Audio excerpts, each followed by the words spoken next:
Welcome everybody to the Monday night live. We've had a live this morning. You probably heard Homer, Cookie, and Eric talking about a bunch of stuff from over the weekend. And also what was really interesting is we're going to get into this a little bit later, a little bit prophetic. I mean, some of the things that Eric brought up, Sark name checked, actually, not Eric, but the same concepts and the same ideas. So it really goes to show that everybody's on the same page here. Coach, you're calling from an undisclosed location. It looks super shady. Yeah, it does, kind of, right?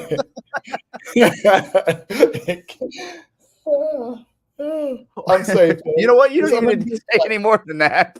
I'm safe. You're safe. You know what? Just honestly, if we get into a point, just blink twice and we'll send somebody. And young Ian here has been running rampant. So you've got, I think it's 8 kids. How many of them are in soccer right now? Well, 2, but one of them is sick. Right. So I only have to take 1 to practice. Just the 1. Yeah. Well, that's fair. That's totally fair. We've got our chats coming in. We really appreciate you being here for this. This is your opportunity to ask any questions you want to talk about. And you know what? Let's just get into it. Thank you, Brett. I appreciate it. Go ahead, please. Sorry, real quick. I got to show you the picture that the sick one drew of me, the self-portrait, or not the self-portrait, she drew of me. I'm going to send it to you, and you can make use of it what you will. Okay. Can you send it as a PDF, please, for no particular reason? How do I do that? Okay. We've dipped straight into Millennium Chat. Okay, thank you for that. Go ahead and send that picture, and I'll try to sort that out for you. Let's talk about Brett's comment here, because I think that is the more important issue. Yeah. It's over. It's over. Venables is not going to make it. That went about. It's hard to imagine how that could have gone worse for Oklahoma. Like, I know the margin wasn't like crazy, but the way it happened with their quarterback, the whole point of 2024 for Oklahoma is win some, take a couple knocks, but win some with a developing quarterback and a developing offense and an awesome defense. Win 7, 8 games in the SEC. Maybe some thought they could do 9. Obviously, I was never in that camp. And then in 2025, you return like everybody on offense. The quarterback, all his top receivers, all these young linemen. Instead, they're all getting injured. All the linemen and all the receivers are injured. The offense is completely non-functional, and the quarterback has cratered and just collapsed into himself. And they had to pull him from the game, and now they got this freshman who is not actually a good quarterback yet, but is very athletic and can run around. And so they're like, just put the freshman in. It's like Texas fans every 3 years for the last decade. Just put the freshman in and let him run around and make something happen. Maybe we can get some wins. Okay. Maybe the payday loan can get you through a month, but then what happens, right? So now their whole setup for 2025 is just tanking. But hold on. Are you blaming the 2025 tanking on? Obviously, the injuries are impactful there, but that's not anybody's fault.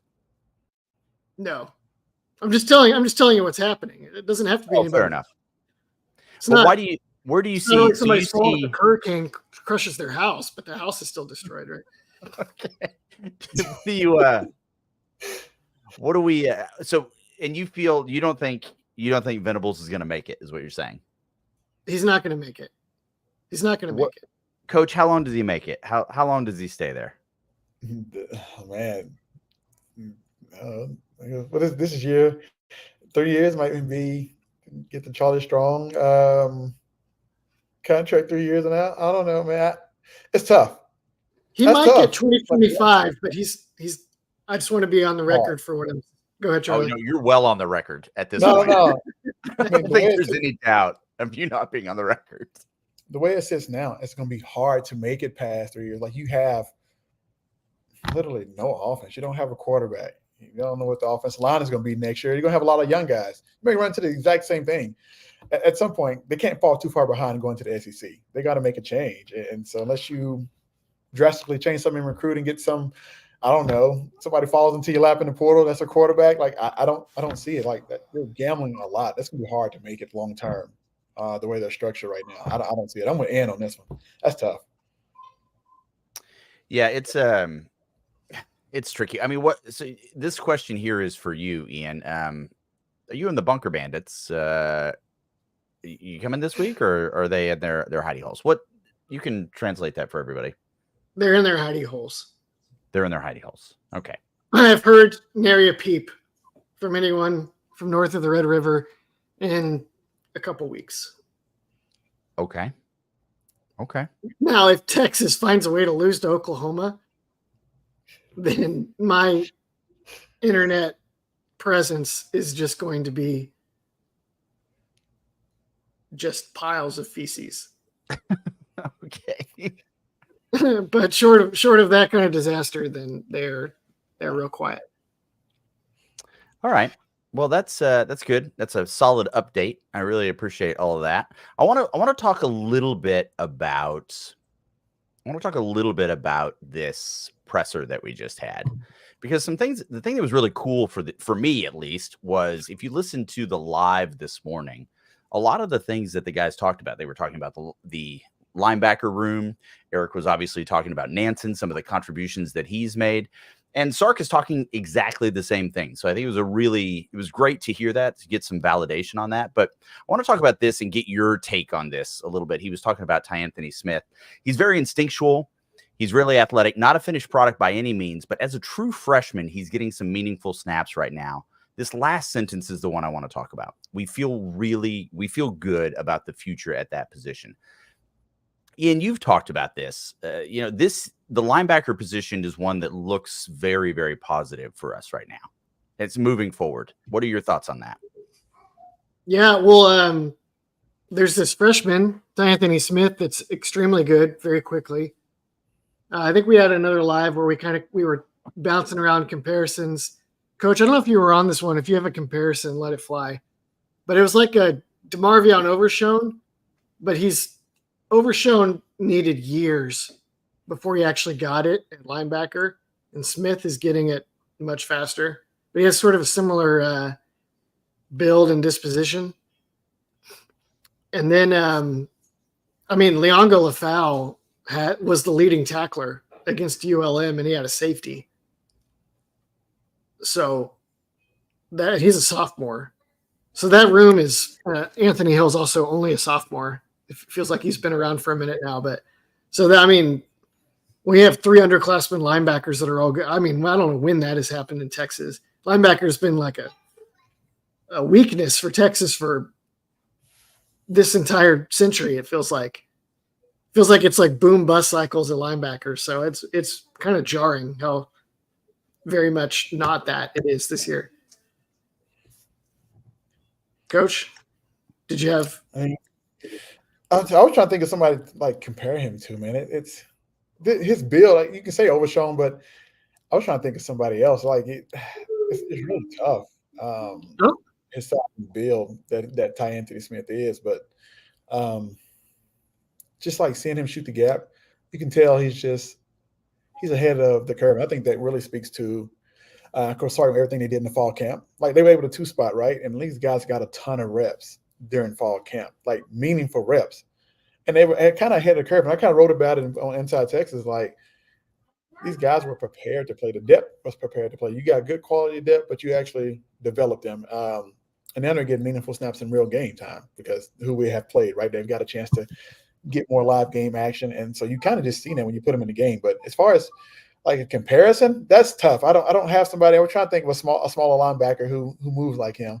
Reminds me of just like everybody else does, puts a safety in the box and let him play. I think that's what he is. You know what I mean? That's what Anthony Smith is to me. But I don't have a true comparison to him. That's really tough. Well, I needed you because there's not very many in Texas recent history that have been like that. I bet if you look at TCU's rosters over the last 20 years, especially when Gary Patterson was there, they've had a lot of guys like him. Maybe a little less explosive, though, honestly. Yeah. We want to take a quick second here and hear a word from our sponsor. This video is brought to you by Luxe Kitchen and Bath. Luxe has been offering high-end kitchen and bathroom remodels for 3 generations throughout the greater Austin area. With 5-star review after 5-star review on Google and Facebook, and an A+ rating from the Better Business Bureau, you can put your faith in Luxe Kitchen and Bath's award-winning designers and skilled craftspeople to bring to life that dream vision of your special home. But that's not all. Luxe's all-star team provides full remodels, large additions, and even commercial build-outs as well. So call Luxe Kitchen and Bath at 833-358-LUXE today. Or visit luxekitchenbath.com to discover where quality meets luxury and begin the process of transforming your home. Get a free quote today by calling 833-358-LUXE. That's L-U-X-E. Or by visiting luxekitchenbath.com. Link in the description. I just wonder how many people have become pregnant from that ad read. It's just something I think about pretty frequently.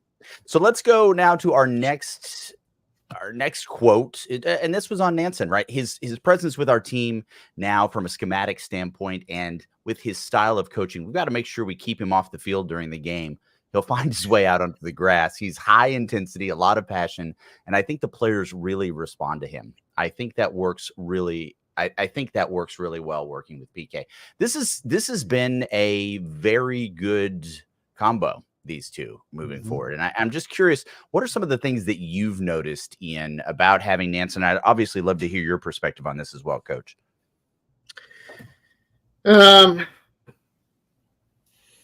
The linebackers got a lot better in the offseason. Like Coach was just saying, they've got a lot of reps. They got a lot better. I think Choate was a really good coach as well. Yeah. So I think Nansen was building a little bit on how when Choate came in, the linebackers didn't know anything at all because the teaching had totally deteriorated. And then when Chris Ash came in 2020, they had the pandemic shorten the offseason. And they had these linebackers that didn't know anything. So they just had to cut a lot of corners to get any kind of functioning run defense. So they still missed a year of quality instruction. Joe comes in, rebuilds everything, gets things on track. But all that to say, it's even better this year. And it's amazing how quickly Nansen has these young guys playing at a high level. He did that at Arizona too. He had a sophomore that was really good. But that's been an obvious thing. Schematically, apparently he's been very involved. Eric had a report that he's been very involved in tying the back and the front together and kind of clarifying what the run fits need to be to make this scheme work. And that's been obviously effective because they're playing well. Yeah, buddy. Coach, from your perspective, one of the things that Sark was talking about was obviously Nansen's energy and what he brings to that room. You know, especially at the collegiate level, I think we expect the players to be able to get up on their own. You know what I mean? We don't need to be rah-rah a lot, but it has a big impact, right? If your coach is pretty fired up, you know, emotions are contagious and that stuff rolls down. I mean, can you speak to that a little bit? How the importance of having energy guys like that on a staff? Yeah, it's very important. You do got to be the juice captain in your room, man. These kids, you know, the schedule is not as easy as most people think. Like it's from sun up to sun down. They're in the building, they're working plus school, so they're tired too. So you got to have somebody who can get the most out of these kids, and I think Coach Nansen does that. I think when he first got here in the spring, you heard raving reviews about him just from recruits. Like they can relate to him. They're not even on campus yet, right? Like, man, I want to be around this guy. He just brings a ton of energy and a ton of knowledge. And I think these young guys, they're really hungry. They want to learn. They want to get developed. They want to be better. And Coach Nansen brings that. He's going to be probably the loudest person on defense. And he's not just with the linebackers as far as like bringing energy. You can tell it's like throughout the entire defense. It's just a different camaraderie, culture with him being on the defensive side of the ball this year. You can just see it. Everybody has energy. Everybody has youth. Everybody's communicating, getting lined up. I'm seeing guys like Ian talked about how much better they've gotten. In years past, you can see a D lineman may take the wrong gap, go to B gap, and a linebacker kind of follow behind him, take the B gap. Now they're playing off each other like, oh, if you take the B gap, I'll just take the A or the C gap, right? They're playing off each other. You can tell it's being coached, they're being taught, they're being developed, and they're playing fast while doing it. So, yeah, he's just brought a different kind of culture to the defense. And I think, and shout out to PK, man, for having no ego, just wanting to win and working with somebody else who's coming in and helping you with your defense, or however you want to put it, having no ego, just wanting to win. So I think it's huge. And Cummins just said the exact same thing, egoless. I think, the one thing too is that, and I'll agree with you. When you have a coordinator at that level that has no desire to move past the coordinator level, I mean, honestly, that actually might turn some people off. Where's this person's ambition? Where's their drive? What's motivating them? And PK he's a unique cat, man. Like he very much digs what he's doing. He loves what he's doing, and he really wants to excel at his craft. And I think that's a testament to having guys like Patterson come in, having guys like Nansen. And it just makes a massive difference when you can execute at that level.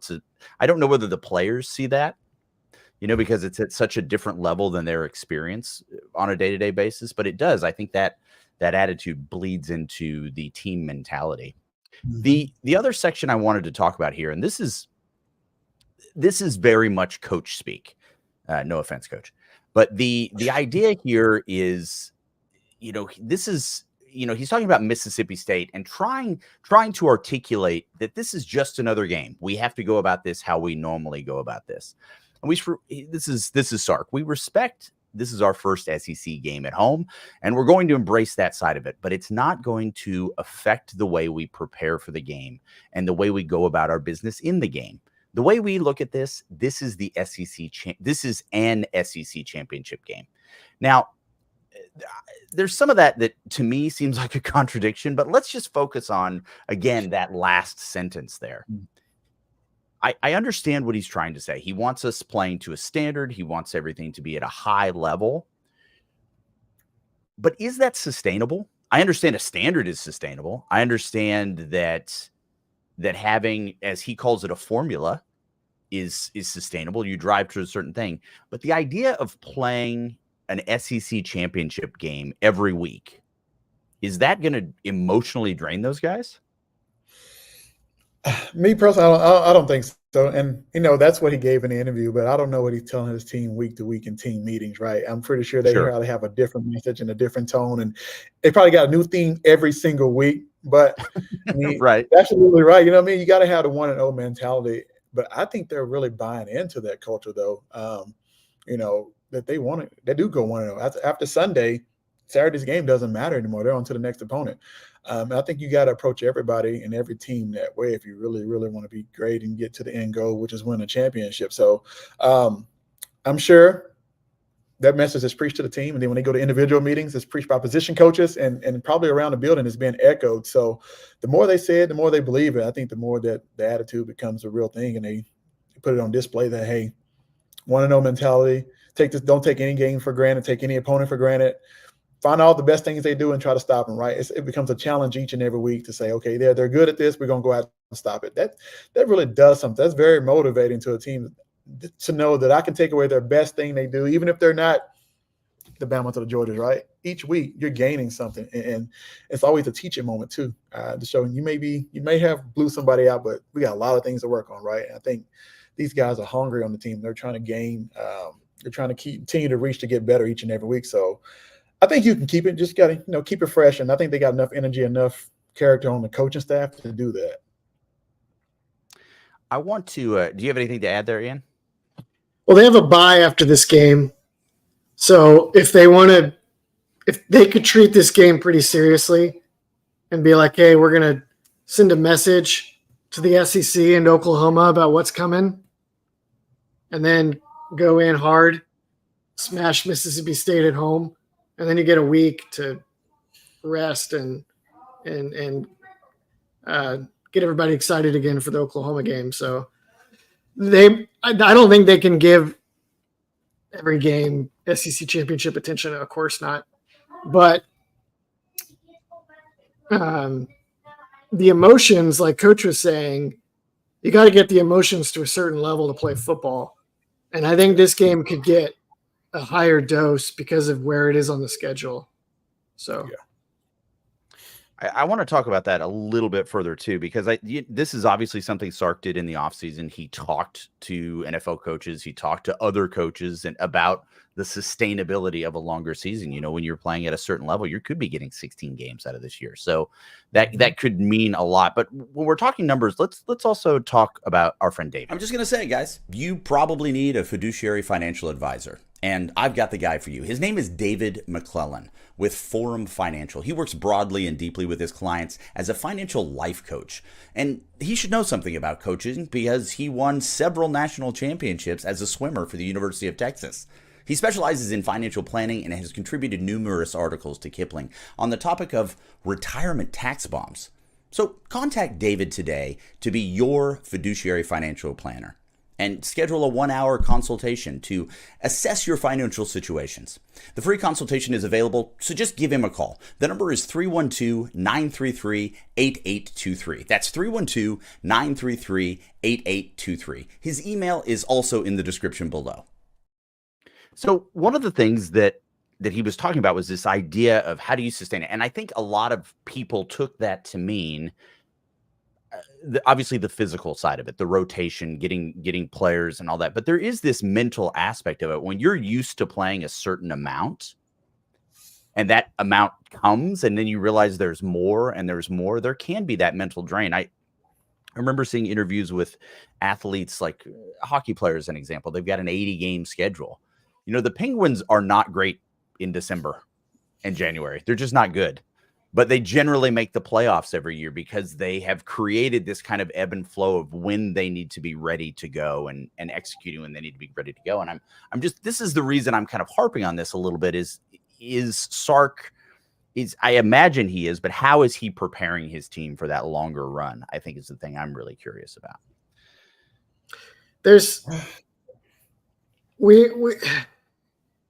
For the first few games, they're blowing teams out so much that they can just pull the starters and rest. And they're rotating the backups a ton right now. You know, you'll see like the backup linebackers in like the second series of the game or the third series of the game. You'll see the backup D-lines get in there. So it's been really easy so far. I've been wondering if he would try to give something up in margin of victory in these SEC games in order to keep repping the backups, not like third string at the end of the game, but just like keep up a really high rotation of the backups and then just trust that you can get points when you need to put games away. Because like, you know, with the NFL mentality, 26-13 is a whooping. Yep. It's just as good as 48-20, whatever, you know? So I wonder if he goes that route. Coach, what do you think? It's hard with college kids. Next game, that's tough because the later you get in the season, especially playoff run, right? You're gonna want your starters, your 1 and 2 deep playing the most because they probably will get the most meaningful snaps. But I don't know. I think you keep everybody happy. Then you also got to worry about the mark, the 4-game mark, right? With redshirt and freshmen, how many games do they play? So you got to start making some decisions soon too with that. So it's tough. It's a tough balance, but I think we'll start to see it kind of fall off the playing time as far as rotating all the young guys in. You got valuable experience, and you can build on that going into next year. But you got to start making roster moves based on redshirting, and so I think that'll itself kind of work itself out as far as the rotation. It's going forward. It's going to be is what you're saying, Ian, that, and maybe I'm putting this in summation here, that you think it's possible Sark could put more of a rotation. So you might be seeing maybe some 2s, maybe even some 3s, and him being content with lower scoring games just to get those players that rep. Maybe. Like say against Michigan, they really didn't put their foot on the gas when they were up. When they were up 31-12, they basically just coasted. They could have tried to put 40 or 50 on Michigan if they really wanted to, but they didn't. They were like, no, we're good. we're in control of this game. That's kind of hard on a week-to-week basis. It might be easier in the SEC than it was in the Big 12, because the Big 12 had a bunch of guys, like especially back in the day when Art Briles was roving the sideline, he'd be like, you're going to beat me 60-50, or I'm going to beat you 61-60, but you're not going to beat me 45-12. And what I mean by that is he would keep going fast. He would amp up the possessions. He would never throw up the white flag. They would just keep chucking it deep, right? And a lot of the Big 12 adopted that. And so, like, you could not sleep easy with – you could be up 21 points in the fourth quarter, and it wasn't a guarantee. Like, they still might – they get an interception, and all of a sudden they're within, like, one score, like just like that. And the SEC does not really function that way, I don't think. Even the like maybe Lane Kiffin does that a little bit, but most of them don't. All that to say, it might be possible to like sit on like a 28-14 lead in a different way and like take your foot off the gas, put Arch in, get the backups run. Coach's point is good though. You have to be careful with those red shirts. So. That is, yeah, I get it. It's really tricky. Let's transition over now to we've got Mississippi State coming in town. This is a team that I think is safe to say in a much different position now than they were at the beginning of the year, with their quarterback no longer, their starting quarterback, I should say, no longer playing. I think Lebby's got he's got a tough row to hoe this particular year. If we're being honest, this is not, and I think he knew that going into it. I don't think there's any surprise right now that Mississippi State is on the lower quarter of the SEC, just in terms of quality right now. And I think that might be being generous. So, I mean, what are your thoughts going into this? These are all very preliminary. This is the week. Obviously, we're going to get into deep dive. There's going to be a lot of content moving forward from this point on. Obviously, check out Inside Texas for more details. But what are we looking at here in terms of Mississippi State? Just calling it on a Monday, Ian, what are you seeing? I think there are two important things here to remember. One is that Lebby was there against Texas in 2015. 2015, yeah, where they lost their quarterback. They were on their third string quarterback and they lost him. And then Baylor just put in a wide receiver at quarterback at halftime and drew up like a wildcat offense for him on the fly, and then like roared back into that game, and it took Texas to the brink, just running plays with a wide receiver at quarterback, and they were just all running plays. And then they went into their bowl game and ran for like 400 plus on a right. North Carolina team doing the same thing. So Lebby was there for that.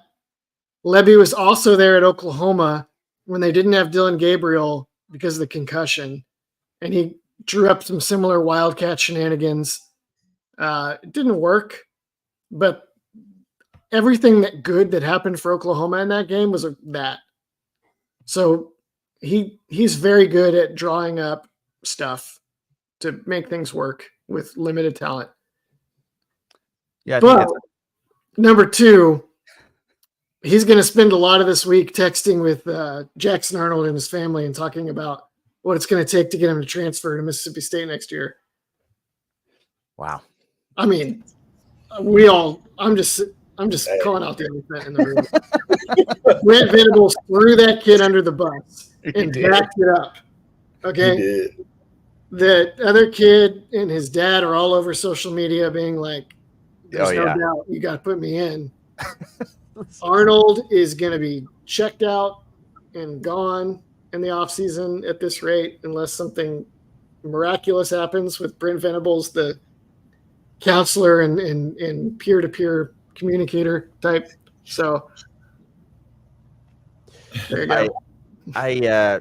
You have a skill, Ian, that I think is borderline unheralded. I think people know it, but we were talking about Mississippi State, and you still had the opportunity to completely dunk on OU, which is great. It's a skill, and I commend you for it. Coach, what are your thoughts on Mississippi State? Obviously, this is Monday. There's a lot of thought to be had moving forward, but what are your initial reads? Yeah, I started to do a scouting report on a mock scouting report on those guys already. Now I know who the backup quarterback is, Chris Parsons, who played for Duncanville, kind of moved around Red Oak, IMG, and some school in Tennessee. I think, because similar to what you said, they're going to drop the Wildcat offense for him because he can run and he can throw. I think he's probably perfect for the veer and shoot, but you're probably going to see a lot more RPO and read option with him like they did with RG3 at Baylor because he can pull the ball down and run. So I think the running game is okay. But I think he adds a different dynamic to that. So he's another quarterback you got to prepare for that you probably wasn't even thinking about beginning of the season. So their running backs run hard. On defensively, though, I just don't see anything in Mississippi State. They got two safeties. One may not play, who are their leading tacklers. They like to get down the box. I don't see how – I see a way they can stop Texas. But offensively, I think we'll see a new dynamic to the offense just because now they got a running quarterback who actually can throw, but he can run. Like, he can run. And so I'm curious to see how that's going to look on Saturday. Coach, which of the – was he on any of the Duncanville – was he on the Duncanville championship team, Parsons? Yeah. He was a freshman, or I want to say a freshman when Jaquindon got hurt, and they put him in, and he couldn't beat North Shore as a freshman. But after that, I think he transferred schools, or he led them to the playoffs the next year and then transferred to many schools after that. But yeah, he was there during the good times. I don't think he won the championship because he transferred out. Okay. I remember him from back, but I couldn't remember which Duncanville team that was that he was on. Yeah. So, yeah, he started as a freshman, so he's always been pretty gifted. Yeah, definitely. So, yeah, it'll be a tough sell for Levy then for Jackson. Like, hey, don't worry about this other kid. Right. Doesn't mean he's not going to try. They'll try. Right. Yeah. Oh yeah, 100%. All right, so let's play pretend here. That's what John wants to do, and I'm happy to accommodate this. So if Texas does make the SEC championship, who do you see them playing? So obviously, I think the odds-on favorite at the very beginning here was Georgia, right? But let's take Georgia out of it, just for the sake of this thought experiment. Georgia, again, just for the sake of this thought experiment, is not allowed in the SEC championship. Who do you see is most likely to be there? We'll start with you, Coach. Right now, I'm going to go Ole Miss, or maybe I want Ole Miss just because I think social media would be fun to see Sark and Lane leading up to the game. I think it'll be great entertainment, but I don't know. I want to see more of Ole Miss defense. Get late in the season, right? I know they can score points, but I want to see if they're really legit on defense. But even though my heart wants, my mind wants Ole Miss, I'll probably go with Alabama because I think they're really, really good and they're getting better each and every week. But I don't know. I'll probably go with Alabama. The Alabama is looking a little better than maybe I thought. We'll see this week, but they have a really tough schedule. It's like they play Georgia on Saturday. If anyone hadn't heard, that's going to be pretty big. The preseason, I thought Texas, Ole Miss, Tennessee, and Missouri had the best schedules to get to there at the end. And Tennessee's a little beat up. I wasn't blown away with Nico against Oklahoma or in another game. It was like, oh yeah, he is a second-year player. So I'm going to go Ole Miss too, actually. All that just to land on the same place as Coach. And that would be really now, to be fair to Coach was going, his heart wants Ole Miss, but his brain, his mind's telling him no. Yeah. Right? So he's going to go with Alabama in this one. I'm all for chaos, so I also want Ole Miss in this situation. I think it would just be, I don't know how much more fun that could be, frankly, between those two. Yeah. If you, by the way, and look, I want you to like, subscribe, join us on Inside Texas. We have a promo code right now. If you use the promo code IT1, you'll get 2 months for $1 American. I'll even throw that up for you. I'm saying all this because I want you to join us. I want you to follow us. But more importantly, also follow Lane Kiffin on social media. My goodness, does that man lean into it? So he's a phenomenal follow on social media. So please also check that out. All right, we've got a couple things here I want to get to. We do have a super chat asking for more Ian OU trash talk, and believe me, I know that there is some there, but let's talk about this cover 3 business. So let's talk about this weekend. I know this is a question for Ian, but I'm going to throw this at you first, Coach, to give Ian a second to collect his deep sighs before he speaks. Whenever you're ready, Coach. Oh man, you think we'll see an abundance of cover 3 this week? I'm not sure. Against the Veer, I accidentally spelled it beer and shoot early on Inside Texas, but That's the best way to do it. The beer and shoot. I think with them being ready to run the ball, you probably could put an extra safety in the box and run cover 3, but I think Texas will probably stick to their, I don't know, tight man coverage. Like you might see a lot of cover 1 or go back to press quarters, match quarters. I think Steve may be asking if we will see that. Do you think Mississippi State's going to put that up? Sorry, I apologize. With Texas, I read that completely wrong. No, I had to say I thought they were asking the same thing Coach did. Yeah. With Texas run cover, no. I mean, when we said ton of cover 3, I don't think so. I don't think they want to have that middle safety in the middle of the field being manipulated, or the outside guys getting rammed by. I know you're supposed to be able to cover deep against cover 3, and everybody has a quarter, but I don't see it. I see a ton of cover 4. They're going to try to keep everything in front of them. If they do go try to adapt the 3 high safety look, that's really just Tampa 2. So it's really not really cover 3 all the way, 3 double cloud or Tampa 2. But they may try to adapt that and run it. But I don't see it. I see a lot of cover 4. Just keep everything in front of you. And I don't think it'll be match quarters because I don't think those guys can run with our guys. They're going to play old school, traditional cover 4 prevent, keep everything in front of you and just try to rally and tackle. Yeah, I think Coach is right. Just whatever they can do to keep Texas guys in front of them.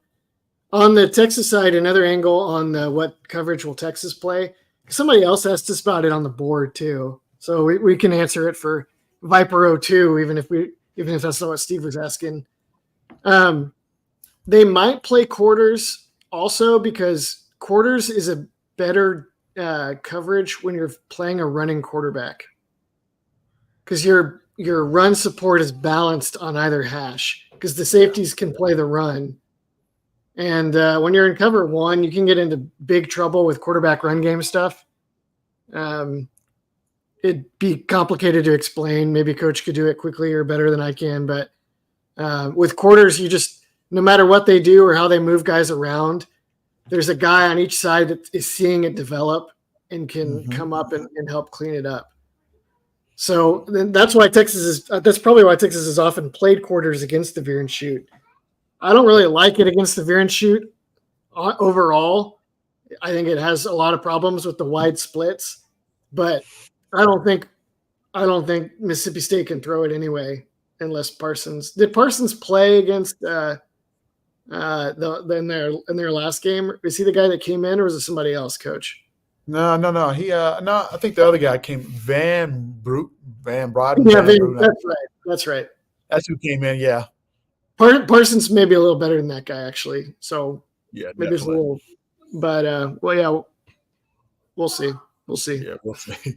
The artist formerly known as Texas Beats is asking you to dunk on OU some more, but I don't think that we should just do that randomly, although I'm up for it. Billy's got a question here for you to rank these defenses. So this should give you at least a prompt to talk about your second favorite football team. Please feel free to jump back and forth here, Coach. You can jump in on this. Of these, Michigan, Georgia, Texas, OU. You've got 4 defenses there. Who is the worst of those 4, just off the top of your head? Oklahoma is the worst. Oklahoma is the worst of the 4. Okay. Because their best cornerback is done. There's like rumors going around that he's done for the year. Gentry Williams keeps hurting his shoulder. And that really shows up the better the team is that you're playing. The most dangerous player in college football is like the dynamic, dominant wide receiver. It's like back in the 90s growing up watching football for like us and probably a lot of our audience. It would be like you want that really awesome running back, and then the offense would be geared around setting up that running back. Now it's the dominant wide receiver. And when you have that guy, he's way harder to stop than that I formation running back ever was, because you can't, he's moving all over the field and he's in space and he has all these new rules that help him. Like you can't smash him, you can't interfere with him. And so having elite cornerbacks is the most important thing at the highest level of defense. And Oklahoma does not have that. They have a lot of other things this year. They have a lot of other components of their defense that are awesome. I think Ethan Downs is maybe not a really explosive, maybe not a really exciting player, but really good kind of lunch pail guy Oklahoma depends on. Stutzman is amazing. But all these other teams, I haven't watched Georgia much, but it seems like their new corners are up to snuff. Malik Muhammad is awesome. Jahdae Barron has been awesome. Michigan has Will Johnson, unless he got hurt against USC. Yeah. And OU doesn't have that. Coach? Right. Man, yeah. You're spot on, especially with OU. They not only lost Gentry Williams, right, he's gone, but they lost a ton of other people against Tennessee. They got hurt. They kept dropping like flies, man. In the secondary, I looked up and they had little bitty what's his name, Bowen? Eli Bowen playing in court. Yeah, they had Peyton's little brother playing. Like, I'm not sure. I thought he was preferred walk-on, but he was out there playing. So I put OU at the bottom. I put Michigan at third, right above them, only because without Will Johnson, I don't trust the other parts of their secondary whatsoever. Everything's predicated on their pass rush or their front four. And when you tire them out, you kind of see what happens, kind of what Texas did. They don't really have the depth. And then I've only got to watch Georgia once versus Kentucky. I mean, I think they're good. I think they're fast and explosive. They have a ton. I don't know. That's a tie between them and Texas, but I think that the way Texas has so much depth on the defense and everybody can just rotate and play, man. It's hard to say that they're not the best defense right now because they have so much quality depth. Like, it doesn't matter. You look up, you don't know who's in the game. Like, you're not even worried about it because they got the same production, even if it's a second string guy. You know what I mean? That's hard to do. And so I'll probably go Texas number one right now. Do you have Texas at 1, Ian, or where did you put them? Maybe. So right now, maybe. Well, let's, you know what? For the sake of this, let's just make a call. So we've got number 4 is OU. Who do you got at 3? I'm going to go Georgia 3. Wow. All right. They got run on a little bit by Kentucky. I haven't watched them very closely this season, so. So are you putting Texas at 2, Michigan 1 then? No. Yeah, I didn't think so. Texas number 1, Michigan 2. Yeah, coach is right. There is a great degree of joy that comes out of you talking about OU. And apparently, you know what? I don't even know if this is true, but again, it's a fun prompt. So the OU form is putting essentially that Oklahoma was better off losing to Tennessee because, hear me out on this, it will eventually lead to Venables being replaced with Heupel.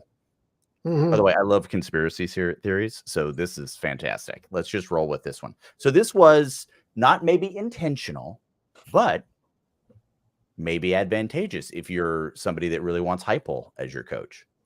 Thoughts on this? I have a lot of thoughts on this. Okay. First of all, they're on the right track in thinking about who to replace Venables with. So good job for those Oklahoma fans that are thinking ahead to the inevitable. Venables is not going to make it. I don't know. There's so many problems with Heupel as this solution. First of all, I don't know if he's actually elite. Like, I don't know if that's the guy they should be aiming for. His offense, I think, sets a ceiling. It sets a very high floor, the veer and shoot, but I think it also sets a ceiling that has not been broken through. His UCF teams actually were on the way down from the team he inherited. Was it, I guess, from I can't remember if he got it from Frost or what, but that was a little bit concerning on his profile. And then he was able to elevate Tennessee very quickly because it's like, here's this really easy scheme that's going to make it easy for us to score a lot of points, plug in quarterbacks. We can get Hendon Cooker. We can get Joe Milton and be functional. And now we got a 5-star with all these gifts and Nico Yamaleava, whatever. But I don't know if he's like, I think Oklahoma needs someone that's like truly elite to win championships. I think they need to get off the Stoops tree. And they do very much need to get off the Stoops tree. Here's the other thing. Why would Josh Heupel go to Oklahoma? Yeah. Why? How is that a better job than Tennessee? It's not.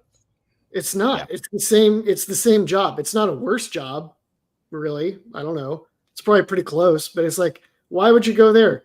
Is Nico going to come with you? If he's not, it's like walking into a bit of a mess there.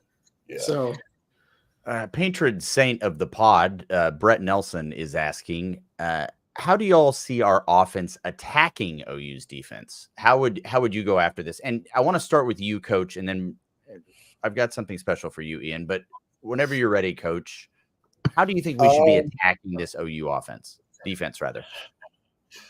Pick a corner you want to attack and go after them. I don't think they can't keep up with Texas receivers. And I don't think they can tackle in space, especially putting walk-ons and your 4th and 5th string corners in a DB. I saw Tennessee try to do it early on, attack the perimeter, but their starters there, and they did a great job. But as the game wore on, you see they started missing tackles. I think Texas can do the exact same thing. I wouldn't probably run right at them because I think they're pretty strong up front, really tough with Dominic Williams and the linebackers. But in space, I don't think they had a team speed to keep up with Texas. So I'll attack them on perimeter, kind of like we did Michigan. You kind of mix and match. Outside, then, up the middle, then hit them, with a couple screen passes and stuff like that and see, put your athletes in space versus theirs. And outside of Billy Bowman and maybe Peyton Bowen, like, who else can run with the Texas speed? Like, I'll put them in space and just attack them. That's what I would do. So, and I understand that this is a visual medium for some, so I appreciate you all watching. Please like and subscribe. It costs you nothing, but it allows us the opportunity to talk to our friends, and that's really important, friendship. So go ahead and like and subscribe. That really does help us. Now, Ian, the question is to you, and as this is a visual medium, I would love for you to speak while being represented by your child's drawing of you. So we're just going to be able to hear your voice and just imagine that this is the person that's talking about OU. So how would you attack the OU defense, Ian Boyd? This is a spitting image, obviously. Oh my gosh. I think Coach was actually right. Well, not actually. He was right. The weakest part of the Oklahoma defense is the cornerbacks, especially relative to Texas. So you definitely want to hammer that. I'm not totally convinced that they can hold up in the trenches against the Oklahoma run game. I think Texas could maybe go downhill on them a little bit. That they're like their best D tackle is that freshman Jaden Jackson, and I just don't. Tennessee's line is not actually that great. So, and they had big dudes missing in that game. Like I think that both tackles ended up not playing by the second half of that game. Yeah. So I don't totally believe that Oklahoma is as tough up the middle as it may appear. So I would test that. But for sure, like you can win the game on the perimeter. So make sure you don't get away from that. We want to thank Ian's children for giving us just another bit of joy. And that visual representation is something I think we'll all have seared into our minds for the rest of our lives. We also want to, again, one more time, I'm just going to throw this up for those of you, again, that are watching, because this is a nice little, we have these banners. They're really, really cool. If you use the promo code IT1, you're going to get 2 months of Inside Texas. Come join us. I know that, and I can do this because Eric isn't here. He doesn't like praise, but he actually really nailed that live this morning. A lot of the things that he was talking about in the program, Sark was talking about later that very day. So he's on it. The writers at Inside Texas, both Coach Williams and Ian, are on it. So join us there. The promo code is IT1. That's going to give you 2 months for $1 American. We really appreciate you joining us. Thank you so much. Lots of programs. You have one thing you'd like to add? Thing about Oklahoma, because I didn't get the chance to further trash Mike Hawkins. So forgive me. If you pull up the film and you watch closely on some of those plays Mike Hawkins had, yeah, it was like Jalen Milroe, where he had guys open in the perimeter and he's just running to make plays. He's just running in the middle of the field. You can play zone on this guy. You can leave guys open. He has a good arm, but once he gets in run mode, that's it. And it's just it's not going to work. It's like somebody said Gerard Hurd. It's very much like Gerard Hurd. I really thought you would have cut me off before now. So that honestly, I really appreciate your opinion.